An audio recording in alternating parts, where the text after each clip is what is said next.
على فكرة ممكن يبقى الخير ان ما يبقاش فيه خير وامشي فيه، يبقى هو ده الخير. يعني ممكن يبقى الخير ان انا اصطدم بحد صفاته وحشة جدا، اتعلم فيه ومعاه صفات حلوة. ما هو الانسان لما بيتعامل مع واحد مش كويس بتنمو فيه حاجات كتير قوي عشان يدافع عن نفسه. فلما تتعامل مع ناكر الجميل بعد كده ينمو فيك الإخلاص، إنك بتعمل الحاجة لوجه ربنا حتى لو هو ما شكرنيش سأكتفي بشكرانية ربنا. لما بتتعامل مع ناكر الجميل بتعرف تميز ناكر الجميل من المعترف بالجميل. بعد كده لما بتتعامل مع الشخص العصبي بينمو فيك الصبر للحفاظ على العلاقة، ثم ينمو فيك القدرة على الترك لأنك أنت مش قادر تحافظ على العلاقة بعد كل الإهانات دي. كل دي نموات إن صح يعني الجمع ده، كل ده نمو عند الإنسان وتزكية للنفس وعبادة لله وممارسة الصفات الربانية من العطاء والتسامح والعفو والقوة.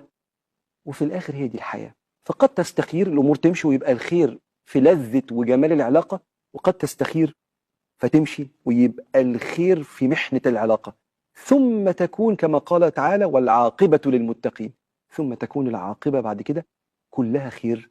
وبعد ما يخلص الموضوع الصعب ده في الشغل ولا في العلاقة تنشأ أنت خلقا آخر بيسموه نيو بورن، تتولد ميلاد جديد، واحد تاني خالص أنضج أقوى أحكم أقرب إلى الله سبحانه وتعالى. كل ما البني آدم في عز بلائه يتحمل مسؤولية حماية الرضا عن الله في قلبه، كل ما الحياة هتبقى أكثر سكونا وهدوءا ويقدر يستمر ويشق طريقه. وشقة الطريق دي بإذن الله يكون فيها رفع البلاء، لأنك إذا تعافيت وقلبك حاسس بالرضا في عز البلاء، أكتر خير قلبك بيجنيه هو حماية سندك الأكبر، وهو توكلك على ربنا وتفويض أمرك لربنا.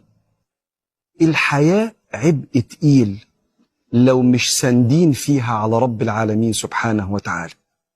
عشان كده لما أبو قلابة أحد الصالحين مر على راجل ما عندوش إيدين ورجلين وكأنه قاعد كده يعني إيه ساند كده وعمال يقول الحمد لله الحمد لله، فحب يتعلم منه.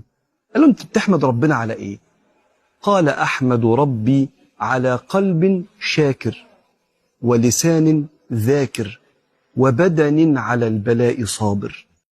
ينجو أصحاب القلب الرقيق اللي عندهم تعاطف مع الخلق. رحلة حياتك دي كلها عشان تحافظ على رقة قلبك.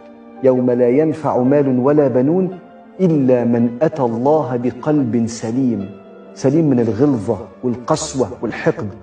أحداث الناس وانفعالاتهم، أفراحهم وأحزانهم ومخاوفهم، لما بتشاركهم انت قلبك بيرق وبتحافظ عليه فتنجو في الدنيا والآخرة. كل ما البني آدم في عز بلائه يتحمل مسؤولية حماية الرضا عن الله في قلبه، كل ما الحياة هتبقى أكثر سكونا وهدوءا ويقدر يستمر ويشق طريقه. وشقة الطريق دي بإذن الله يكون فيها رفع البلاء،